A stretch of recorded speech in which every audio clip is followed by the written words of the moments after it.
when it comes to your followers, your fans, your supporters, so on and so forth, what do you refer to them as? I don't got no cute name. They're my people. I don't know. Sometimes I don't even want to call them fans. Some of them, we've been meeting so many other people who listen lately, and they're just cool as fuck. Have we called them anything? Yeah, we don't have a sick name. So you don't have a name yet, and when it comes to this sort of thing, sometimes an artist will come up with a name for their fandom, their fan base or base, if we don't want to use the word fan here, and then sometimes it's the people themselves that come up with a name for this group here. So of course, like Nicki Minaj has the Barbs, Taylor Swift has the Swifties, Beyonce has the Beehive, so on and so forth. Felly has people, Yeah, it's my people. for lack of better One phrase. people, yeah, man. But when it comes to these people, how much power do they have?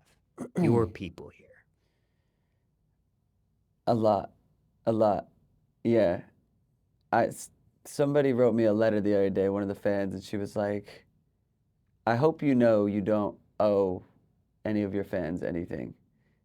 She's like, "Because I feel like because of how much you mean to them and how much your music means to them and the things that they tell you when they meet you or um, just like the strength of the connection." She's like, "I hope that doesn't feel like," and she wrote it in a really nice letter. She was like, "I hope that doesn't feel like a burden or like you owe anyone anything. Like you are free and you can do whatever you want." I was like, "Damn, you're really tapped in." I don't necessarily feel like that. I just feel completely grateful that these kids like, grew up to my shit and it served a role in their life. But they have so much power. I mean, they're the reason that I can do what I do and tour and make this my life, which is incredible. At the same time, I think you need to like I know it's like there's part of me that's like the fans are everything, and then there's part of me that's like I don't think about that at all, and it's like just me versus me again. Yeah. Now, when it comes to this base, what's the most powerful thing they've gotten you to do at this point? What do you mean do? Okay, so, sometimes, and we'll just use fans for lack of a better phrase here, but sometimes fans can dictate a recording artist's release date. Mm, What songs they release. Like they might release a snippet and the fans want it so much, they end up releasing that song. Or if they don't like it, they hold a record like that, right? That's just an mm, example. Sometimes fans can fuel beefs between recording artists with their comments and yeah. so on and so forth. So, what's the most power that these fans have I think gotten it you to do, so to speak, for lack of a better phrase? Yeah, I think it kind of comes out mostly at the shows. I think I definitely have many sides of myself, and when I go out and perform, I am always surprised at what part of myself comes out that is brought to you by the fans who have probably the same desire as me to kind of let out that dog in them and rage. So I'll be looking at a sea of, you know, cool kids who are like probably pretty chill like myself. But then when it's go time, I find myself out there like sweating, moshing, going absolutely crazy, and like we're all, you know, going insane. Um, and I think that is brought to you by the energy of fans and people who want to come out to the shows and feel a certain thing and get out of their mind and their body and just have this experience. So um, I think it definitely comes out at the shows and I think maybe the sway in the morning freestyle was definitely something that I feel like was brought to you by a lot of the fans that I grew up in like a hip hop pocket, and these are all kids who live and die by hip hop, and the sway freestyle as I was growing up was always something that was like, you have to do this. This is an entry into the world. And so I think that just having that backing and all these people on my side, I was just like, we're going. We're going this way. Yeah.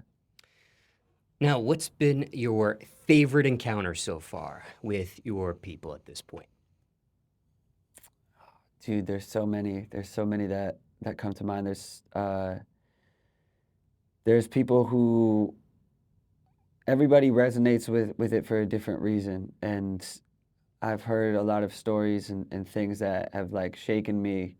I've had a girl pull up with her mom who's dying of cancer and just like been hugging both of them and them being like, this is your music is our thing together that keeps us, you know, thinking positively and like bonding. I've had um, for every surface level interaction, you have something that cuts you incredibly deep, that grounds you, and you're just like, holy shit.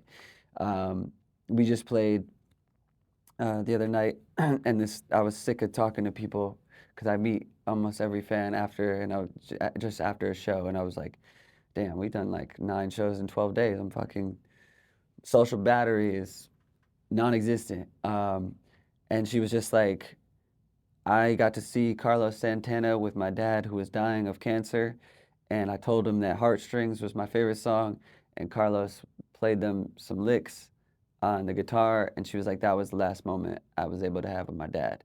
And I was like, that's fucking crazy. Give me a hug, you know.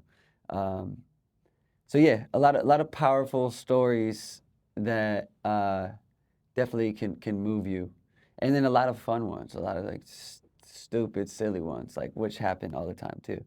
So I don't want to, you know, glamorize the dark stuff, but sometimes the real shit cuts deep. Yeah.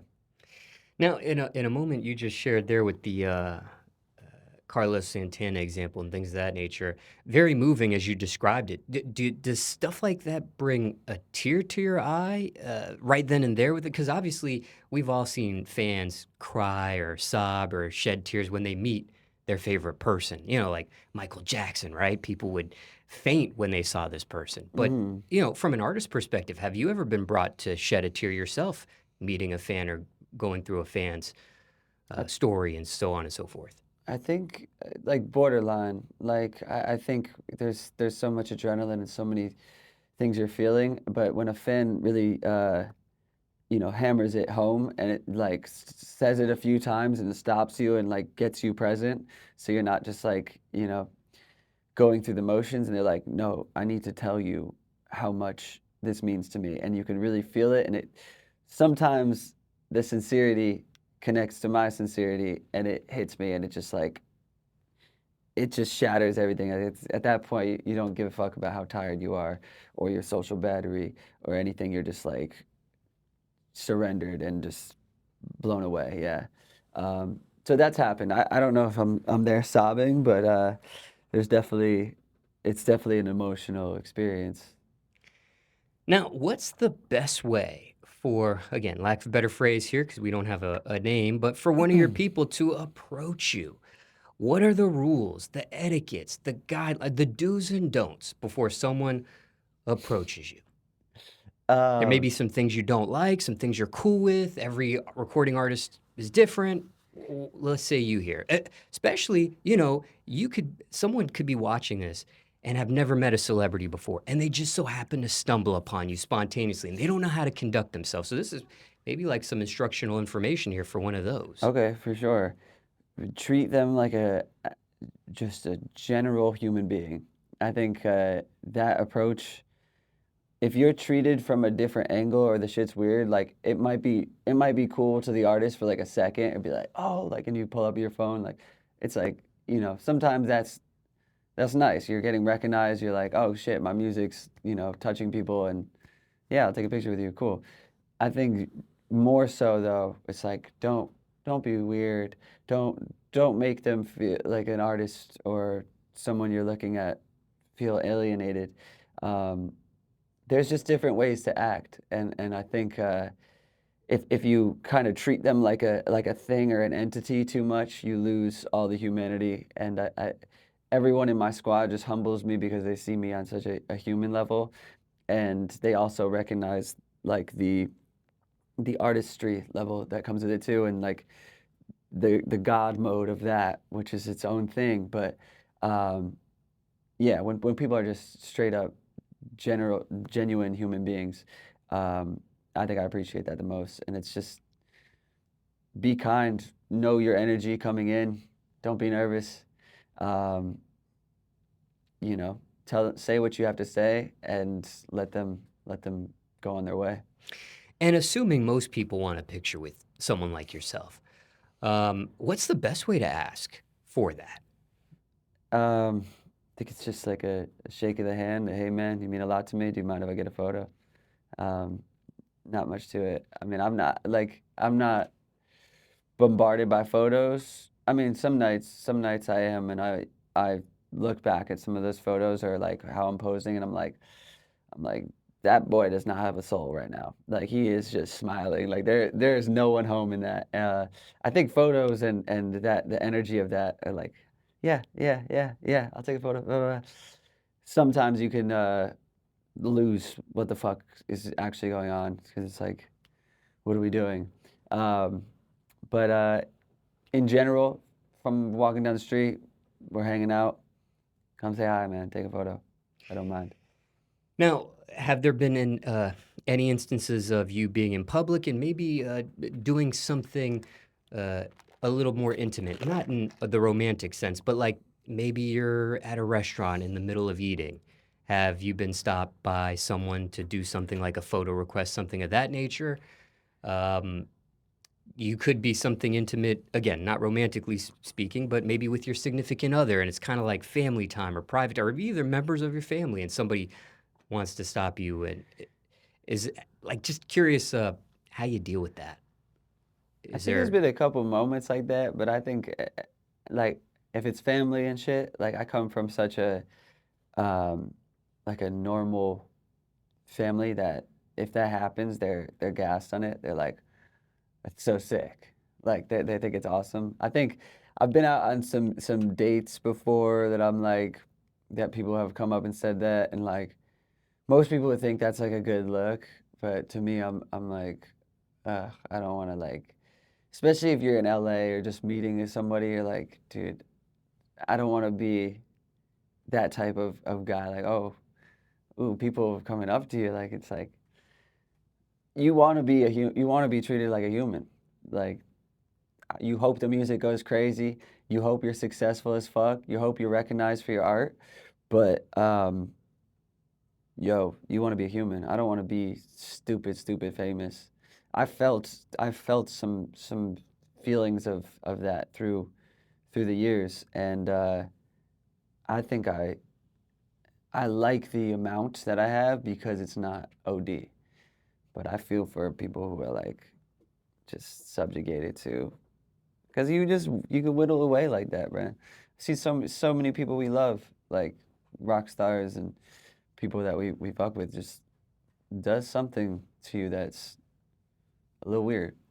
so for all intents and purposes, you like where you're at notoriety wise at this point? No. On the fame level of like I'm allowed to be alone and like go out and get coffee and have normal conversations and pop into different cities and meet people genuinely without them having an idea of me. That's great. That's cool. I think I want and am in the process of deserving more on a musical and impact level. I think I've only scratched the surface on that.